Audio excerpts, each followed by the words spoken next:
Hey friends, Sean from SGT Report. Thank you so very much for tuning in. It means the world to me. And I got to tell you something. I have been waiting to get Bix Weir back on the line to talk about some very important stuff because I'm telling you guys right now, the system is melting down. This is stuff Bix and I have been talking about since 2008. Well, guess what?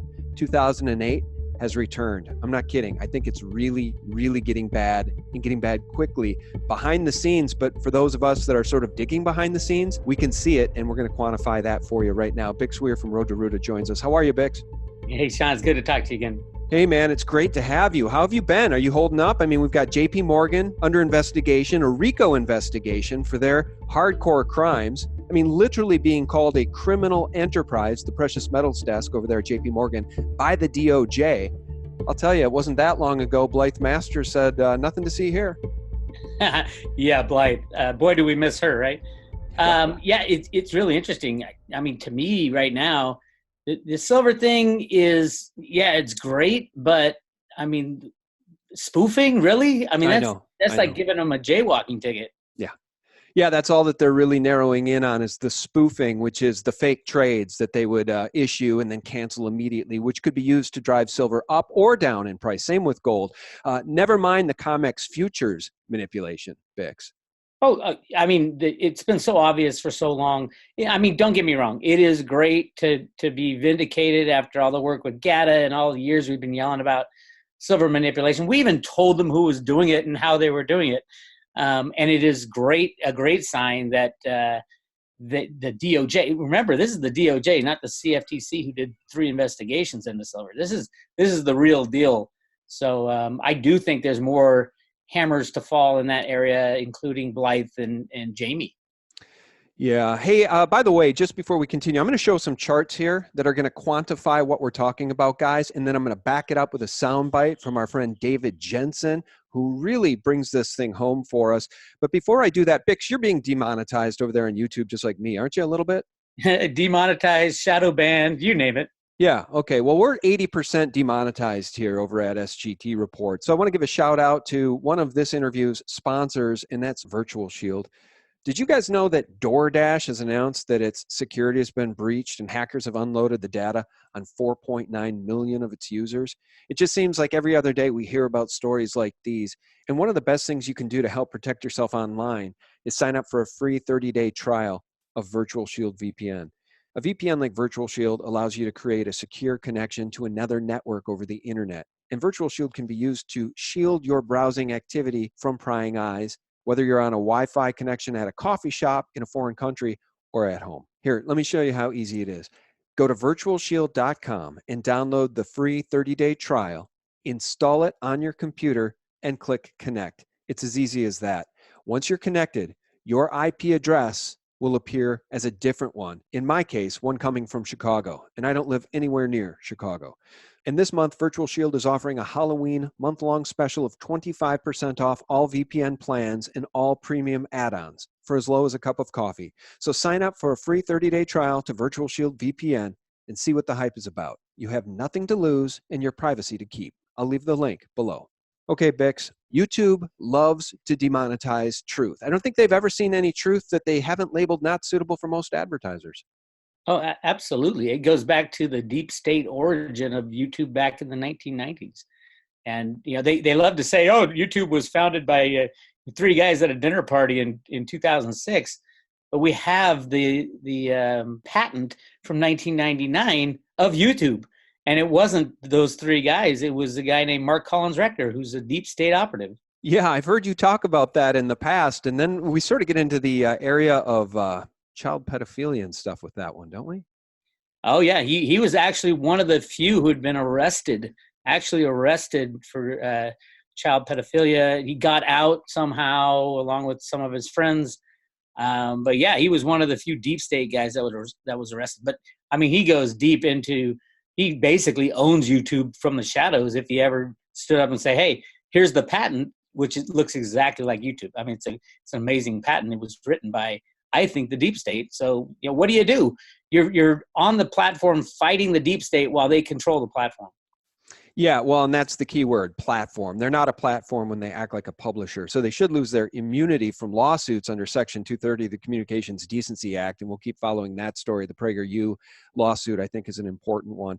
But let's get back to this meltdown. You've been covering this in earnest, and we can talk about what's going on in the repo markets. This interbank lending overnight is shocking. So we'll talk about that. But first, let me show this chart.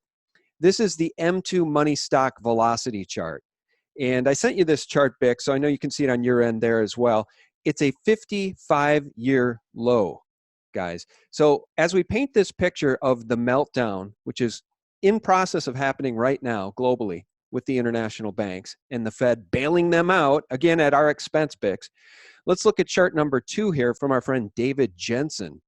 And this is the M2 money supply. And you may want to look at this latest gulf in the chart there, the Great Financial Crisis 2 plus, David is calling it. That's where we're sitting right about now, guys.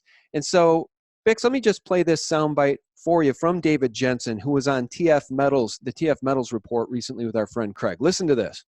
Just to give you a sense, Craig, the historic level of debt was about 150% of GDP last century. That was what it was prior to 1980. And we're about 340 now in the US and over 400% of GDP here in Canada.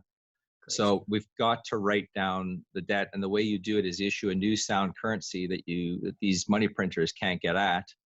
And you issue it at multiples of the current currency so that you basically effectively write down the amount of debt that's out there versus GDP.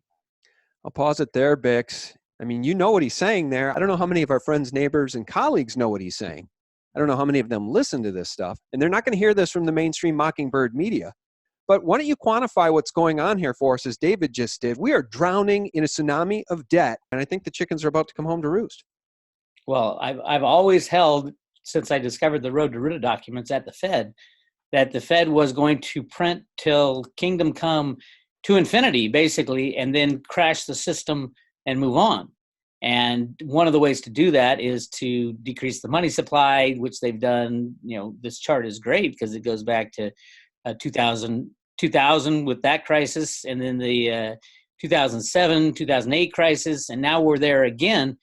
Now the Fed knows what this means and knows what they're doing. They could have stopped this a long time ago, but that's the key. It's all being done on purpose. We are being led to the end game by the Fed. Now, the only question left for us is when they come to Congress and say, you know, last time Hank Paulson said $700 billion, we need to bail out, we need it now. And we weren't smart enough, so we gave them the $700 billion. This time, we got Steve Mnuchin going to come to Congress and say, we need $20 trillion to bail the banks out, or everybody's going to lose everything. You have to do it. Now's the time that we can stand up. If it's not now, we're looking at another 20, 30 years of the same crap. What do you make of David's prediction there that what's going to have to happen is that a new currency is going to be issued? It's going to have to be issued. There's no way around this. What does that new currency look like in your mind, and how poor does it make the average Joe who doesn't have any precious metals in physical form saved to weather this storm? What does it mean to the average Joe, this new currency? How bad could it get, Biggs? Well, the average Joe is going to be a hell of a lot better off than they were before because of the debt situation. Because when you issue a new currency, it means the old currency is dead. And the way to kill off the old currency is through a derivative implosion. It's kind of been set in stone since the 1990s. So you're going to kill off, yes, you're going to kill off the currency, but you're going to kill off all debt as well. So the government will have to reissue money or have the free market determine what is the best kind of money. There's gold, there's silver, there's cryptocurrencies, there's U.S. Federal Reserve notes still that'll probably be worthless by that time. But if the banks crash with the derivative meltdown, how many U.S. dollar Federal Reserve notes will be floating around? You know, the scarcity factor comes into play. It's like all of a sudden nobody's got any money because the banks failed. So there's like 100 variables we have to think about, but we are at that point of a crisis time where the old system is going to fail. And then we have to decide how we move forward. And I think it'll be up to the people. I'm hoping it's up to the people this time to decide. Well, what you've just described is a hopeful scenario, and it's really a debt jubilee for everybody. But what I'm afraid of is, and look at the Federal Reserve being an antagonist to President Trump, along with the Democrats the liberal Marxists, and the whore mainstream media. The entire system, the banks, the mainstream media, and the liberal socialist Democrats are all aligned against this president. How in the world would a new currency be issued that could possibly be a debt jubilee for the people? Because what I fear, Bix, is that it's going to be a debt jubilee for the banks, not the people. Well, that gets to the road to Ruta theory and the documents that came out of the Fed.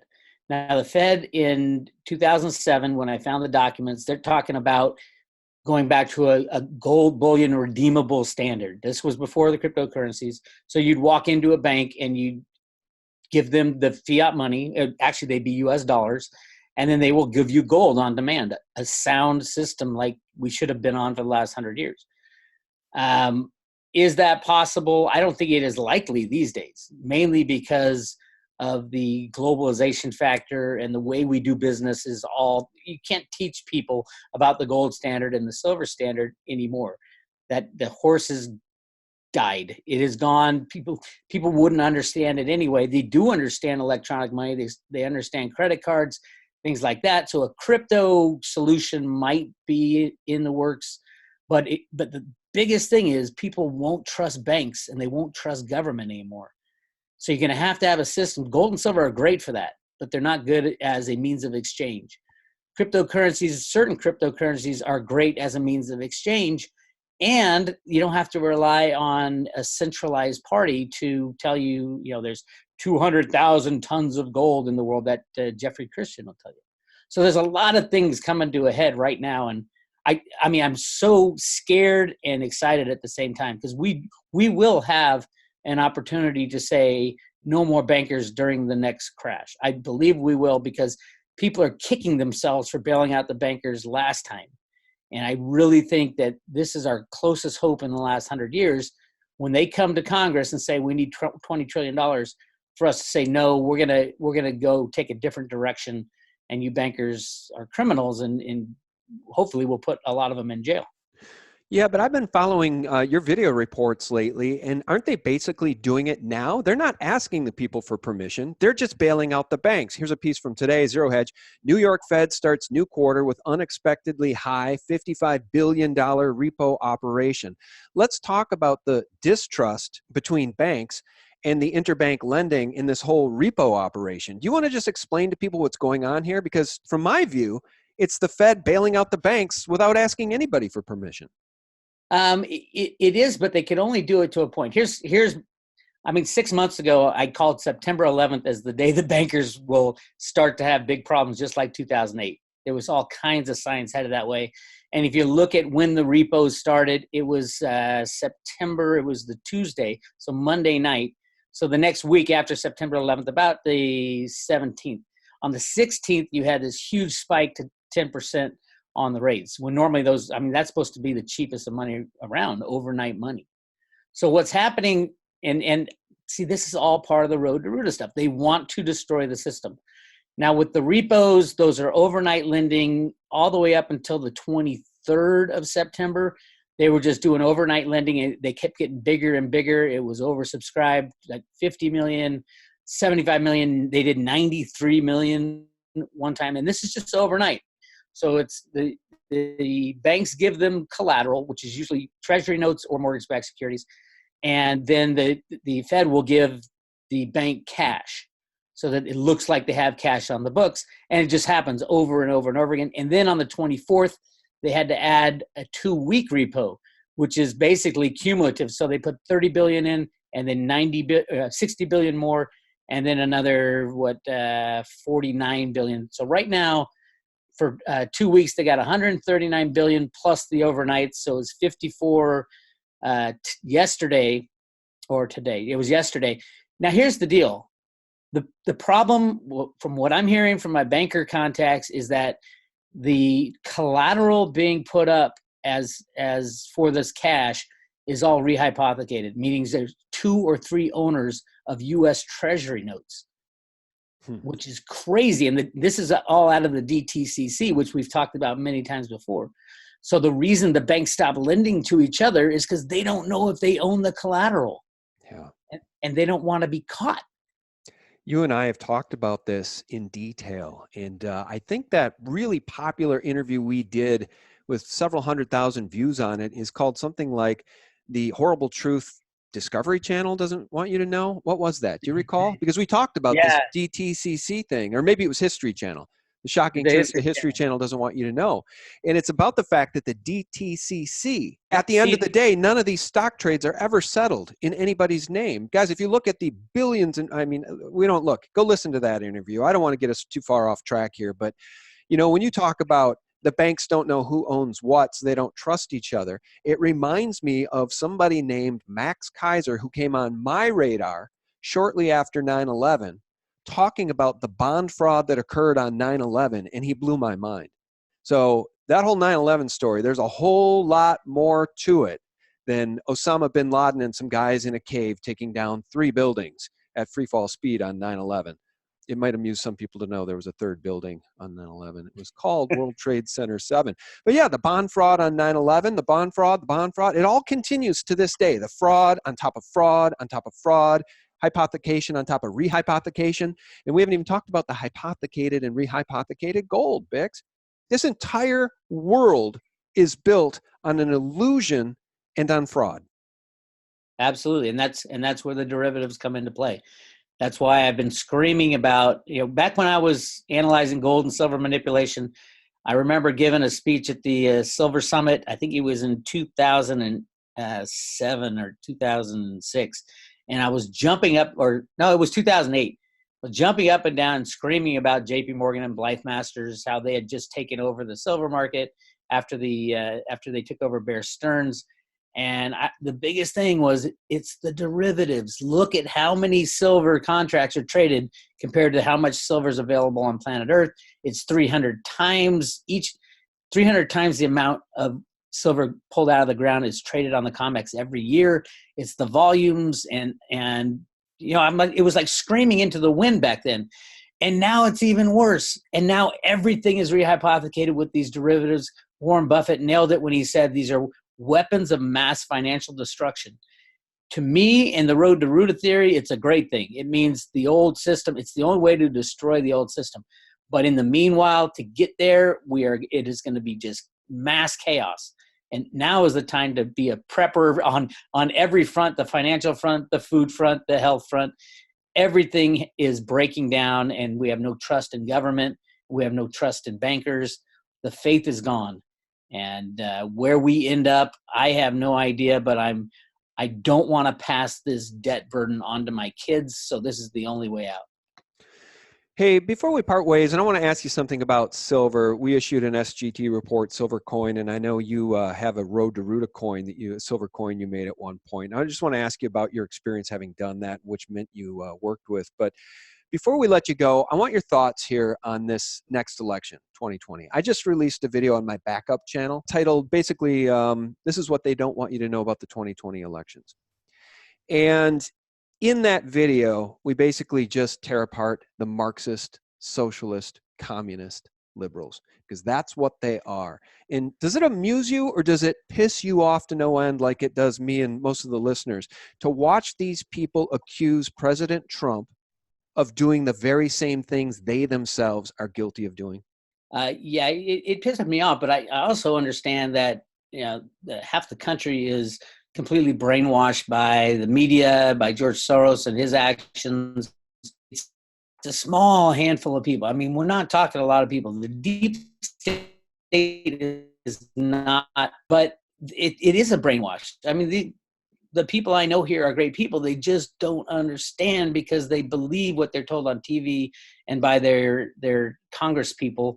But I do have hope that one day, and that's the thing that pisses me off about Trump too, is he's not releasing this information. He's not putting people in jail. He could put in jail today. And I get that he's playing the long game, but how long is it going to go? It's just killing me that he's not closing on all these people that he has the dirt on. They're just waiting for something. And I think it's the financial collapse that happened. And then they're going to pull the trigger on arresting some of these people. Well, I hope so. And as far as the documents go and the declassification of documents that needs to come, we've got this from Zero Hedge as well. DOJ to declassify the backbone of Mueller investigation with monthly document dumps. quote, it's a very intensive process. And you can imagine it is, Bix. They're trying to dot the I's and cross the T's and actually present the evidence of this coup against the sitting president. And hopefully once everything's above board, and I don't know how they're going to get it above board, because evidently the only places that people will be able to read about it is from Zero Hedge, SGT Report, Road to Ruta. I mean, you're not going to hear about it from CNN or MSNBC or WAPO. They're just going to cover up the truth, because that's what they do. They lie by omission, and sometimes they lie by lying. Well, I think they colluded with the whole plan, so I think they'll be taken out along with those people that have perpetrated the plot to overthrow the president. Yeah, well, I hope so. I mean, it's a bitter pill to watch these hardcore deep state criminals get up in front of the cameras and act like they've done nothing wrong while pointing fingers at the president. Joe Biden's done it. I just saw Hillary Clinton do it again based on this Ukrainian phone call fable. It's Biden who actually did what they're accusing Trump of doing. And when Trump says, hey, can we get a little clarity on this corruption that happened between the last administration and Ukrainian officials? When he just says that, they say impeach him? Never mind what Biden did, never mind what his son did, never mind the 1.5 million or the 1.5 billion from China. It's just stunning, Bix. It is, but if you look back, as riled as we get when these things first come on the scene, that Trump and the good guys are like 5 moves ahead of these guys. So everything they do is coming back to bite them. They have not been able to get anything on him, and they're going to continue to try. And I think the moment that Trump feels like, oh shit, now I'm in trouble, is the moment he says, okay, I'm going to release everything. Well, I do feel, and I've said, I think these Democrats picked the wrong hill to die on with this Ukraine nonsense, because there's no way around it. There's no way it can be discussed. Even in the Mockingbird mainstream media channels like CNN, it's difficult to discuss it without involving Biden and what Biden did for his son, right? So they just picked the wrong hill to die on, in my opinion. So I guess I would just say this as we round out the conversation: whether or not you guys buy the SGT report, silver coin, or not, buy some physical silver and gold. I would really recommend you guys protect yourself. Bix, one of the other charts that was shown and shared by David Jensen on TF Metals was the rhodium price. When you look at palladium and rhodium, which rhodium trades completely fairly. It's gone to $5,500 an ounce. Palladium somewhere around $1,900 an ounce. So when you look at metals that are traded more freely and fairly than gold and silver, you can see where these things may be going. So I don't know. I truthfully, I know that no markets trade fairly and freely anymore. So they just probably don't care as much about keeping those prices down. But no market is free of the hand of the Exchange Stabilization Fund computer programs. And like Steve Mnuchin was the head of the Goldman Sachs IT department. So he was in charge of computer rigging. So there isn't a market on planet Earth right now. It's not rigged. Yeah. All right. So that Road to Ruta coin, I don't think I got one, but do you still have those? You had Road to Ruta silver coins made at one point, didn't you? Oh, absolutely. I upgraded them to double strike with luster and numbered them all. I don't sell them, though. I give them out with every subscription. I will give you one for free, though. I'll mail one to you. Oh, no. Well, I'll trade you because I've got the SGT report coin now, too. So, yeah, you should send me one and we'll do a trade because SD Bullion helped me get that done. And the reason I bring it up is because when you do a coin like that, it's really a lot of work to get the design right and go through the proofing stage. And then they need to do a test and then they make the die and it's labor intensive. It costs $2,500 to get the die made. And the reason I bring it up is because when I was going through the process for the SGT report coin, I kept thinking of Chris Duane. I'm like, how is he cranking out these designs every single one a month? I mean, it blew my mind. I should get Chris on to talk about that. Did you use the Sunshine Mint? No, I didn't. I went through a place down in LA called Beck's. Oh, and they're amazing, and they are. It's interesting because they ended up with my die. At first, it was at Mulligan Mint that went under. Oh, sure. And then Will Lair from Perpetual Asset got my dies out of there and had them down in San Diego, and Mulligan Mint or Beck's Mint is the one that had originally worked on them. So it was kind of like roundabout, and Beck's Mint's really good down there in just outside LA. Huh. Yeah, Will Lair's a good guy. He's a stand-up guy. I know Will. Absolutely, yeah. All right.